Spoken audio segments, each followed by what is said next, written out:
जय श्री कृष्ण दोस्तों। तो आज हम चर्चा करने वाले हैं कि कर्मों के नियम भक्तों को लागू होते भी है या नहीं। तो इसके लिए हमें सबसे पहले भक्ति और कर्मा के बारे में जानना होगा। तो सबसे पहले जानते हैं कि भक्ति क्या होती है, कौन से लोग भक्त होते हैं। श्रीमद् भागवत गीता के अनुसार श्री कृष्ण भगवान ने कर्मों के ऊपर बड़ा बल दिया है।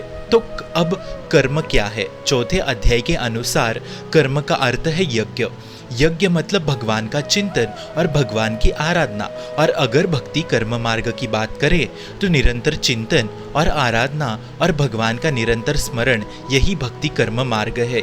तो अब भक्ति मार्ग पे चल रहे हैं, उसकी पहचान कैसे करें? चौथे अध्याय में श्री कृष्ण ने बताया, जो मनुष्य मन सहित इंद्रियों को त्याग कर देता है, जो काम क्रोध लोभ वासना को त्याग करके मेरा स्मरण करता है, वही असली भक्त है। तो ये हो गई भक्ति की परिभाषा। अब जानते हैं कर्मा क्या होता है। जैसे आप सबको पता है, every actions have equal and opposite reactions. हर एक क्रिया की प्रतिक्रिया होती है। उदाहरण के तौर पे क्या होगा अगर आप अपना रिचार्ज करोगे ही नहीं? ये तो हो गई बाहरी बात।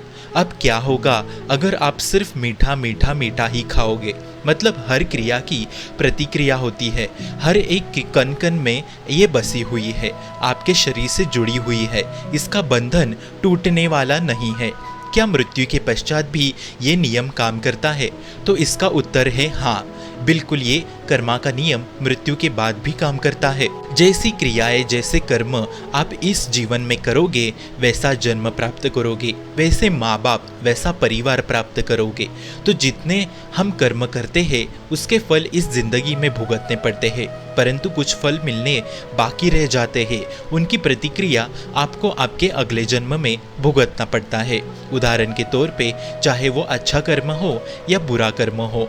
क्या होगा अगर कोई चोर चोरी करके जा रहा होगा और उसका अपघात हो गया और वो मर गया, तो उसको इसके फल मृत्यु के बाद जरूर मिलेंगे। तो अब क्या ये भक्तों के ऊपर काम करता है? जो भक्ति मार्ग पे चलते हैं उनके लिए लागू होता है?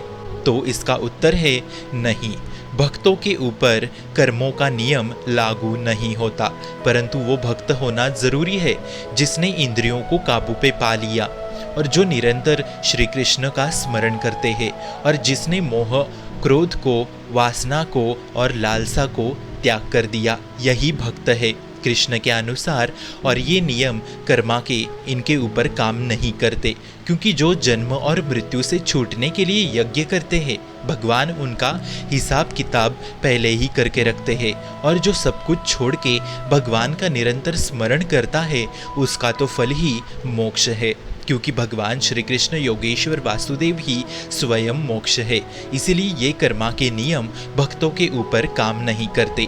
आशा करते हैं हम कि आपको भक्ति कर्म और कर्मा के बारे में प्रश्न छूट गए होंगे। अगर प्रस्तुति अच्छी लगे तो अपने मित्रों के संग शेयर जरूर कीजिएगा और सब्सक्राइब करना ना भूलिएगा। राधे राधे।